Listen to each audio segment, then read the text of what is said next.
മനസ്സിലാവോ? അപ്പോ ഇതുപോലെയുള്ള ദുരന്തം, നാലോ അരാജകത്വമാണ് ഇതിൻ്റെ പണി. ഇതിൻ്റെ ഫലം ജനങ്ങൾക്ക് ഇടപെടാൻ സാധിക്കാത്തതുകൊണ്ട്. ഈ മാമി കേസ് എന്താ തെളിയാത്തത്?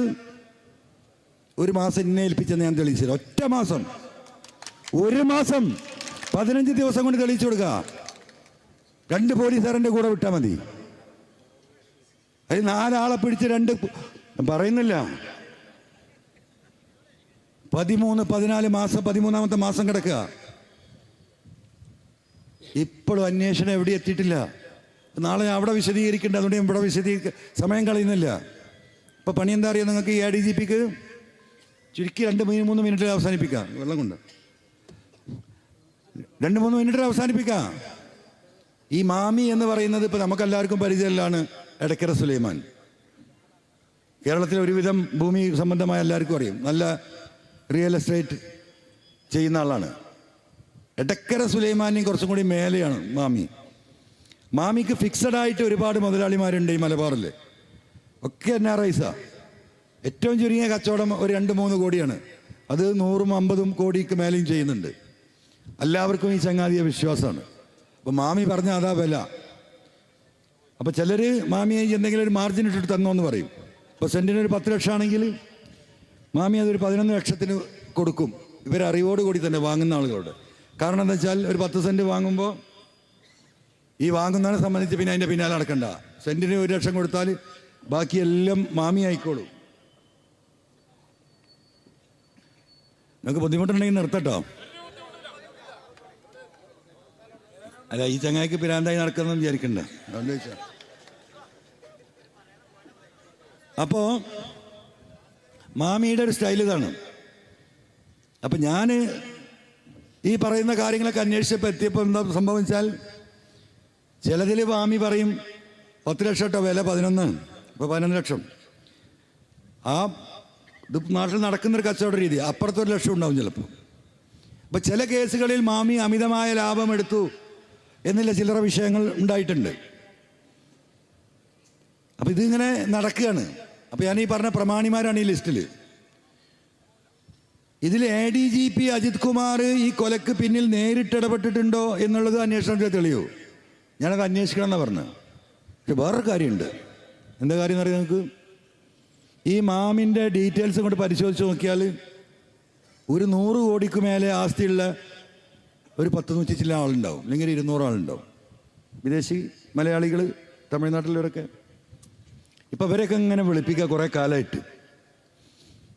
എന്തിനാ? ഇതിനെപ്പറ്റി ചോദ്യം ചെയ്യാനേ.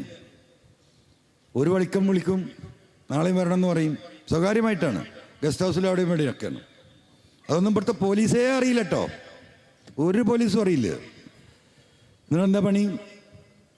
ഇവരൊന്ന് ചെറുതായിട്ട് മിരട്ടും. ഈ അന്വേഷണ ഉദ്യോഗസ്ഥൻ മാനക്കേടല്ലേ, ഇവരൊന്നും ചെയ്തിട്ട് ഒരു ബന്ധമില്ല. മാമി ഏതോ ഒരു കച്ചവടം ചെയ്ത് ആ കച്ചവടത്തിൽ ഇവരെ ഭൂമി എടുത്ത് അല്ലെങ്കിൽ വിറ്റ് അതിൻ്റെ കമ്മീഷൻ മാമി കൊടുത്ത് പിരിഞ്ഞു പോയ മനുഷ്യന്മാരാണ്.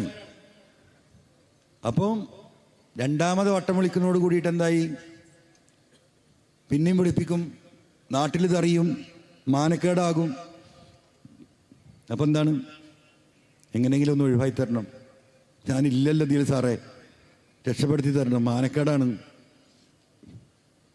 അങ്ങനെ കൊണ്ടേ കൊടുക്കുക. 5ഉം 10ഉം 20ഉം 25ഉം 50 ലക്ഷം വരെ കൊടുത്തോണ്ട്. ഈ 50 ലക്ഷം കൊടുക്കണവന് നമ്മൾക്ക് ഒരു 50,000 വിലയുള്ളൂ. അത് നിങ്ങൾ മനസ്സിലാക്കിയാൽ മതി. 10 ലക്ഷം കൊടുക്കുന്നവന് ഒരു 10,000 രൂപയുടെ വിലയുള്ളൂ അവനെ സംബന്ധിച്ച്. ഇത് നല്ല കൊയ്ത്താണ്. അത് അമ്പകുരം തുടരുന്നുണ്ട്. ഇപ്പോഴേ നിന്നിട്ടുള്ളൂ. ഈ വിഷയത്തിൽ 4 വർത്താനം ഞാൻ പറഞ്ഞു വെച്ചാൽ ആ പണി നിന്നത്. അപ്പം അതൊരു ചാകര. മാമി പുറപ്പെട്ട് എത്തിയ അവസാനത്തെ ടവർ എന്ന് പറയുന്നത് കോഴിക്കോട് നിന്ന് 12 കിലോമീറ്ററാണ് മാമിയുടെ ഒരു കേന്ദ്രത്തിൽ. അവിടുന്ന് പിന്നെ മാമി എന്തായത് എന്നുള്ളത് ആർക്കും അറിയില്ല. അത് എന്തായിരിക്കും എന്നുള്ളത് നമുക്ക് നാളെ ഞാൻ കോഴിക്കോട് ഞാൻ വിശദീകരിക്കുന്നുണ്ട്. അപ്പം ഈ രീതിയിൽ കാര്യങ്ങൾ പോവാണ്. ഇതിനെ ചോദ്യം ചെയ്തതാണ് അൻവറിൻ്റെ കുറ്റം. ജിഫ്രി, നമ്മുടെ താനൂർ എന്ത് ജിഫ്രിയാണ്? താമർ ജിഫ്രി. എന്ത് ചെയ്തിരിക്കുന്നു എന്ന് പറഞ്ഞാൽ രണ്ട് കാര്യം ഒന്നേ വിട്ടുപോട്ടെ, പ്ലീസ് മറന്നുപോകും, അല്ലെങ്കിൽ നാളെ അത് പറയും. അതായത് ഈ പോലീസ് സ്വർണം അന്വേഷിക്കുമ്പോൾ കേസെടുത്താൽ ഈ സ്വർണം ആരിൽ നിന്നാണ് വാങ്ങി വന്നത് പോലീസിന് അന്വേഷിക്കാൻ കഴിയില്ല. കസ്റ്റംസ് ആണ് ഇത് പിടിക്കുന്നതെങ്കിൽ ഇന്റർനാഷണൽ ലോ ഉണ്ട്. കേരളത്തിലെ ഇന്ത്യയിലെ കസ്റ്റംസിന് പോകാം, ദുബായിൽ ഇവരന്വേഷിക്കാം, അറസ്റ്റ് ചെയ്യാം. അതിവർ നടത്തുന്നില്ല, പോലീസ് നടത്താൻ കഴിയില്ല. എന്നാൽ പോലീസിന് നടത്താൻ പറ്റുന്നൊരു കാര്യമുണ്ട്. ഈ കളവ് മുതലായി ഇവർ സ്വർണം കസ്റ്റഡിയിലെടുക്കുമ്പോൾ ഇത് കൊടുക്കാനുള്ള ഒരാളുണ്ടല്ലോ. ഈ വരുന്ന സാധുക്കളുടെ ടിക്കറ്റിൻ്റെ പൈസൻ്റെ ലാഭത്തിനാ ഈ കാരിയർമാർ വരുന്നത്. 5000 10,000 ചായ പൈസയാണ് കിട്ടുന്നത്. എന്നാൽ കേരള പോലീസിന് എന്ത് ചെയ്യാൻ കഴിയും? പിടിച്ച ഈ പ്രതിയിൽ നിന്ന് ഇത് കൊടുക്കേണ്ടവൻ്റെ ഫോൺ നമ്പറും ഡീറ്റെയിൽസും കാര്യങ്ങളും അവൻ്റെ അടുത്തുണ്ടാവുമല്ലോ. ഒരാൾ അറസ്റ്റ് ചെയ്തോ? ഒരാളെ അറസ്റ്റ് ചെയ്തിട്ടില്ല. എന്താ മുഖ്യമന്ത്രി പറഞ്ഞത്? കൃത്യമായ അന്വേഷണം, സാക്ഷിമൊഴികൾ, റെക്കോർഡുകൾ. എന്തിനാണ് ഈ സാധു പോയി പെടാൻ നിൽക്കുന്നത്? ഈ അജിത് കുമാർ എഴുതി കൊടുത്ത ഈ വാറോല 1500 ഗ്രാം പാൻറ്റും ട്രൗസറും കത്തിച്ച് അത് ഉരുക്കി വരുമ്പോൾ 950 ഗ്രാം ആവും വരെ. മുഖം തിരിച്ചിരുത്തി പ്രതികളെ മഹത്വവൽക്കരിക്കുകയാണോ? ആ മീഡിയ 1 24 ഒക്കെ കൊടുത്തതിൽ ഓലെ മുഖം ഇങ്ങനെ ഷെയ്ഡ് ഇരുത്തിയിട്ടാണ്. അപ്പോൾ ഞാൻ ഈ പുറത്ത് വിട്ട ഈ 2 കുട്ടികളോടും ഞാൻ പറഞ്ഞു, നിങ്ങൾക്ക് നേർക്ക് നേരെ മനുഷ്യൻ്റെ മുഖത്ത് നോക്കിയിരിക്കുക, നിങ്ങൾക്ക് ധൈര്യം ഉണ്ടെങ്കിൽ ഓലിതൊക്കെ കണ്ടുകൊണ്ടിരിക്കുക, ഞങ്ങളുണ്ട് അൻവറാക്കാന്ന് പറഞ്ഞു. അപ്പം തിരിച്ചിരിക്കേണ്ട, നേർക്ക് നേരെ ഇരുത്തി കൊടുത്തിട്ട് ഇതുവരെ ഈ നിമിഷം ഇന്ന് പോയെന്ന് എനിക്കറിയില്ല കേട്ടോ. ഇന്ന് ഞാനിതുമായി ബന്ധപ്പെടാൻ നിന്നിട്ടില്ല. അപ്പോൾ ഈ സ്വർണം ആർക്ക് കൊടുക്കുന്നു ഇതുവരെ അന്വേഷണമില്ല. ആരിൽ നിന്ന് കൊണ്ടുവന്നു അന്വേഷണമില്ല. ഈ ഗവൺമെന്റിന്റെ ആസ്തിയായി മാറേണ്ട സ്വർണമാണ് ഈ കൊള്ളയടിച്ചു പോകുന്നത്. ഇത് കൃത്യമായ തെളിവുകളോടുകൂടി ഞാനിവിടെ സൂചിപ്പിച്ചതാണ്. എൻ്റെ തെറ്റെങ്കിൽ പ്രിയപ്പെട്ട സഖാക്കളെ നിങ്ങളൊന്ന് ആലോചിച്ച് നോക്കിയാൽ മതി. ഞാനൊന്നും പറയുന്നില്ല. ഈ നാട്ടിൽ എന്നെ MLA ആക്കിയവരാണ് ഈ നാട്ടിലെ സഖാക്കൾ മഹാഭൂരിപക്ഷവും.